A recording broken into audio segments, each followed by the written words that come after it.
right, guys. So welcome back to another episode, right, of Everything Business. We have been looking at the SBA, and I told you that I'm doing an SBA from scratch.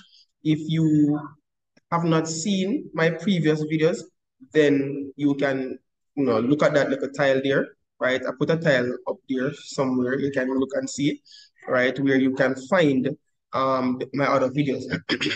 Today we'll be looking at the methodology. The methodology is very important. We have looked at already, as you can see, right? We have looked at the topic issue, we have looked at the objective and the background, right? Remember that I'm just making this up, right? So that you can see what is needed, right? And you can now follow our pattern of what I'm doing, right? And help you. This SBA guide is good for POB, accounts, and even economics, all right?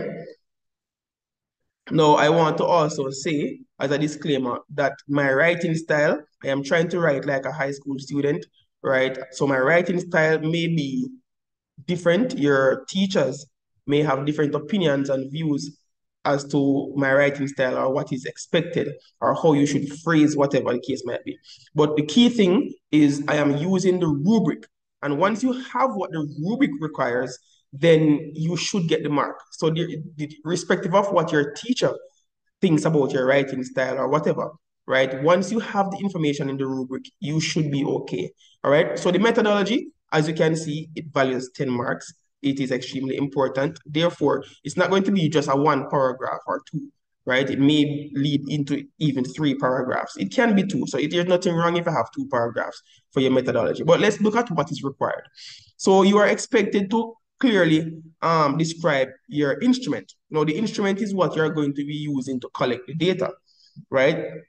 So you're going to describe that instrument, whatever the instrument is. It can be questionnaire, it can be observation, right? Whether, observation, you can use a checklist, whatever, a survey, whatever, right? Data collection instrument, appropriate for that type of data. So they are looking at the appropriateness of your instrument, right? So you're going to have to justify using your instrument, right? Show that it's appropriate to collect the data.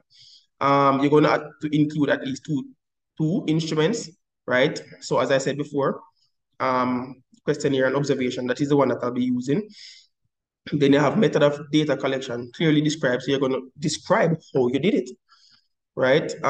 Method of data collection, adequately justified. So you have to speak about the advantages, right? Why you choose these things and how is it beneficial, right? Limitations of data collection. So, you're going to talk about the limitations or the disadvantages, all right? So let's look at what I have now. All right. So this is what I have come up with, right, for my methodology. Remember, you can pattern yours off it if you want to, right? These videos are just for persons who are struggling, they don't know, right? I am aware, right, that sometimes the necessary guidance is lacking, right? So you can look at this and at least have an idea, right? I'm not going to give you everything. I'm not going to, for you to plagiarize this or anything like that, right? So you just use it to pattern your writing off it, all right? So in conducting this research, the researcher decided to use 2 methods to collect data, namely questionnaire and observation. So this is basically, you are stating the instruments, right? You're stating the instruments that you'll use to collect the data, which was one of the requirements, right? According to businessdictionary.com, right? And well, businessdictionary.com is a real website. You can check it out.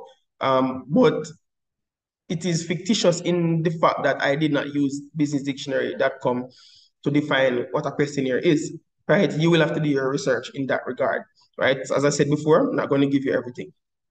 So you have to do your research to find out, it's good if you can explain what a questionnaire is. That's good, right? So according to businessdictionary.com, a questionnaire is right? The questionnaire is a very useful tool. So I'm moving into the advantages now, or justifying why I would use the questionnaire, right? So it is a very useful tool to collect data, as it is less personal and it is not too time consuming, right?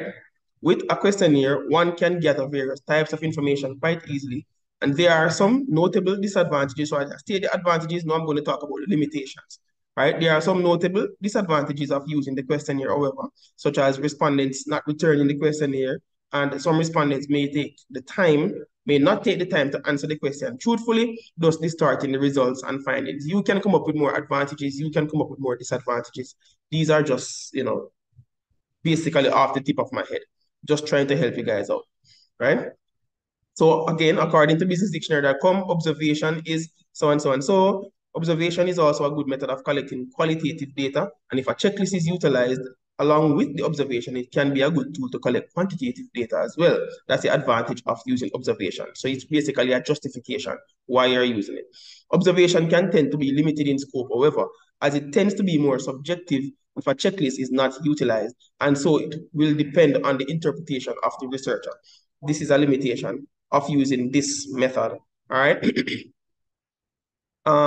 The questionnaire, we're moving on now. The questionnaire was utilized. So now I am describing the instrument and also the process, right? So I'm going to describe the instrument and how it was used. So the questionnaire was utilized. The questionnaire that was utilized consisted of 12 closed-ended questions, right? And this is so that the questionnaire is easy to answer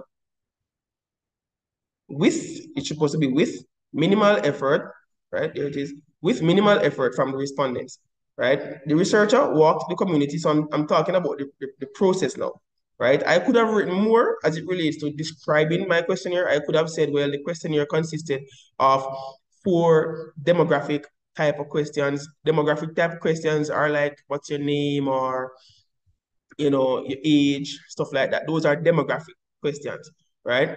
I could have said that, right? But obviously, I tell you, I'm not going to give you everything. So the researcher walked the community and handed out questionnaires to persons, right? They're suggesting to say people, not the best English person, so whichever way. The researcher did not leave, but stood there and allowed the respondents to fill out the questionnaire and also provided any clarification that was needed. And so you describe the process, right, of how you went about carrying out or collecting the data, right? I'm going to do the same now for observation. So the researcher would have been observing the young people in the community for some time, being that he resides in the community. However, for this research, the researcher formally observed residents for 7 days, right?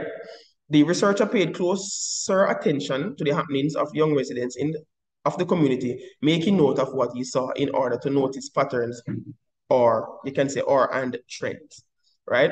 So I want you to realize that all the items that are on the rubric, I try to incorporate them in my writings here. And if that is the case, you should not be marked down, right? You should get the marks, because if it relates to, as it relates to your language or your writing style, right, there is a specific section of the rubric for that. And so a teacher should not be marking you down, right, in these parts for your language. As long as everything, the information that is on the rubric, it is in your writing, right, then you should get the full marks. And then when they reach the part that relates to your grammar or your writing style, then that is where they take off the marks.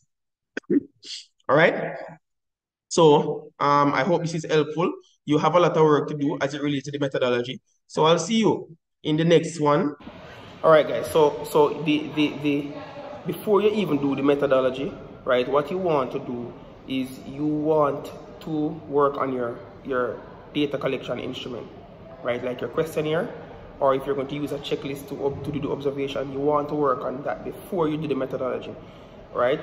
If you work on the methodology before you do the instruments, then you may have to change the methodology, because when you do the instrument, you'll realize that, maybe there are more questions than what you had said in the methodology, or less questions. So you would have to go back and change the methodology.